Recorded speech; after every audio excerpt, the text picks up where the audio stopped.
ये एक्सपेरिमेंट 5 है। Experiment 5 Scilab software पे हमके काम करना है। तो हम लोग को क्या करना है कि we have to analyse the features of characteristic impedance of microstrip line and strip line. तो इसमें दो हार्डवेयर है कंपोनेंट्स है, एक तो माइक्रोस्ट्रिप लाइन और दूसरा स्ट्रिप लाइन। तो माइक्रोस्ट्रिप लाइन रिलेटेड हमें ना एग्ज़ाम मतलब प्रैक्टिकल से जाने से पहले हमें ये सारे फार्मूलाज याद रखने। तो माइक्रोस्ट्रिप लाइन के ये फार्मूलाज है और स्ट्रिप लाइन के ये फार्मूलाज है। तो ये फार्मूलाज याद रखना कंपलसरी है, मतलब you will get extra marks अगर तुम लोग ने मतलब वो प्रैक्टिकल परफॉर्म करने से पहले हमें जो लिखना रहता है उसमें अगर ये फार्मूला नोट डाउन करके लिख दिया तो वेल एंड गुड। तो इसमें ना हम लोग को क्या करना है, दो केसेस कंसिडर करने हैं। सबसे पहले केस में हमें क्या करना है कि हम लोग एप्सिलन आर को कांस्टेंट रखेंगे और एप्सिलन आर को कांस्टेंट रख के हम लोग क्या करेंगे, डब्ल्यू बाई डी रेशियो को वेरी करेंगे। फिर सेकेंड केस में हम लोग क्या करेंगे, डब्ल्यू बाई डी रेशियो को कांस्टेंट रख के हम लोग एप्सिलन आर के वैल्यू को चेंज करेंगे। तो as for the formula given, तो जैसे कि ये फार्मूला में डब्ल्यू बाई डी रेशियो है, एप्सिलन आर है, तो इसके इफेक्ट को हम लोग मतलब देखेंगे कि क्या इफेक्ट पड़ता है। तो इफेक्ट के लिए जस्ट समरी, ये इफेक्ट रहता है कि जैसे जैसे हम लोग मतलब सबसे पहले केस में हमने एप्सिलन आर कांस्टेंट रखा, तो डब्ल्यू बाई डी रेशियो जैसे जैसे हम बढ़ा रहे वैसे वैसे उसका कैरेक्टरिस्टिक इम्पिडेंस कम हो रहा है। और सेकेंड केस में भी जैसे जैसे हमने एप्सिलन आर के वैल्यू को चेंज किया by keeping W by D ratio constant, the value of characteristic impedance decreases. तो यही इफेक्ट को हम लोग को कोड में डिफाइन करना है।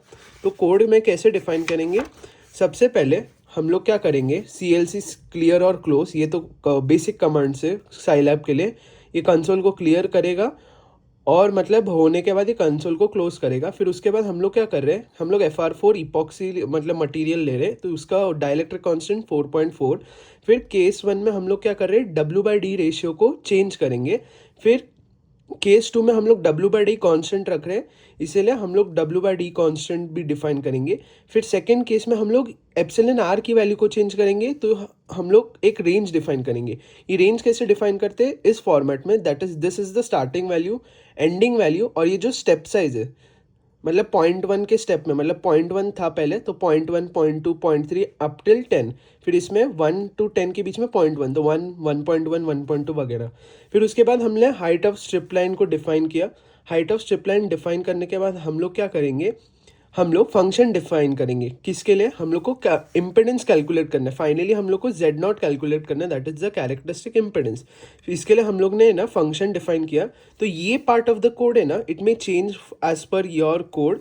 तो ये पार्ट ऑफ द कोड में मैंने क्या किया, फंक्शन डिफाइन किया, जिससे कि ये जो फॉर्मूलाज है, प्रीवियस पेज में हमने जो फॉर्मूलाज डिफाइन किए, उस फार्मूला ये जेड नॉट कैलकुलेट करना है। तो इसी फार्मूला को मैंने यहाँ पे डिफाइन किया है और मैंने दो फंक्शंस लिए। फिर दो फंक्शंस लेने के बाद मैं क्या करूँगा, केस 1 में मैंने जैसे बोला था कि हम लोग एप्सिलन आर को कांस्टेंट रखेंगे और डब्ल्यू बाई डी रेशियो को चेंज करेंगे। तो जो फंक्शन डिफाइन किया उसको कॉल करेंगे और उसके बाद हम लोग क्या करेंगे, values of W by D ratio को चेंज करेंगे और फिर प्लॉट करेंगे। प्लॉट करने के लिए दिस इज द मतलब जनरल डेफिनेशन जैसे हम लोग करते हैं। तो प्लॉट से प्लॉट होगा और एक्स लेबल वाई लेबल मतलब एक्स एक्सिस वाई एक्सिस को लेबल मिलेगा। ये मतलब ऑप्शनल रहता है, you can just right the first line plot वाला। तो हम लोग क्या कर रहे हैं, इस वाले केस में हम लोग क्या कर रहे हैं कि फॉर लूप डिफाइन कर रहे हैं। फॉर लूप से क्या कर रहे हैं, हम लोग डब्ल्यू बाई डी वैल्यूज को चेंज कर रहे हैं।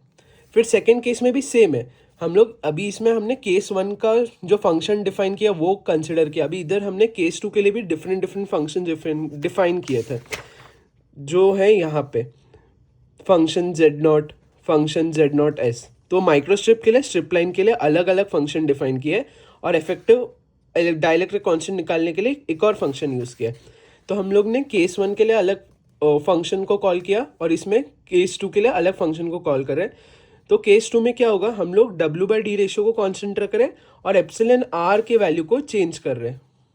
फिर उसके बाद सेम वे में हम लोग प्लॉट करेंगे। तो प्लॉट ये रन करने के बाद हमें क्या आएगा, ये डब्ल्यू बाई डी रेशियो को अगर हम लोग वेरी कर रहे हैं और जेड एप्सिलन आर को कांस्टेंट रखा, तो हमारा कैरेक्टरिस्टिक डिक्रीजिंग ग्राफ आता है। तो दोनों केस में ऐसे ही रहता है और इसमें ऊपर की तरफ माइक्रो स्ट्रिप, नीचे की तरफ स्ट्रिप लाइन, सेम वे में इसमें ये माइक्रो स्ट्रिप है और ये स्ट्रिप लाइन है।